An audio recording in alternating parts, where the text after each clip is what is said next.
പ്രായപൂർത്തിയായത് മുതൽ ആ മനുഷ്യൻ മരിക്കുന്ന ദിവസം വരെയുള്ള മുഴുവൻ കാര്യങ്ങളും രേഖപ്പെടുത്തുകയാണ്.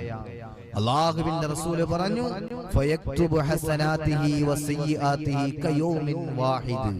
ഒരു ദിവസം ചെയ്ത പ്രവർത്തനങ്ങൾ പോലെ ആ മനുഷ്യൻ എല്ലാ കാര്യങ്ങളും ഓർമ്മ വരികയാണ്. അല്ലാഹു നമ്മുടെ ഈമാൻ സലാമത്തിലാക്കട്ടെ. അങ്ങനെ ആ മനുഷ്യൻ എഴുതുകയാ. എഴുതിയിട്ട് എന്ത് ചെയ്യും? എല്ലാ കാര്യങ്ങളും ആ വെള്ള തുണിയിൽ അവൻ രേഖപ്പെടുത്തിയിട്ട് റഹ്മാനാകുന്ന മലക്ക് ആ വെള്ള തുണിയെ കൂട്ടിച്ചുരുട്ടി അവന്റെ പെരടിയിലേക്ക് വെച്ചു കൊടുക്കുകയാണ്. സുബ്ഹാനല്ലാഹ്.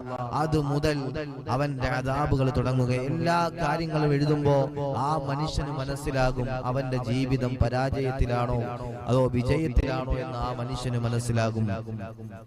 അതുകൊണ്ടല്ലേ പരിശുദ്ധമായ ഖുർആൻ നമ്മളോട് പറഞ്ഞത്?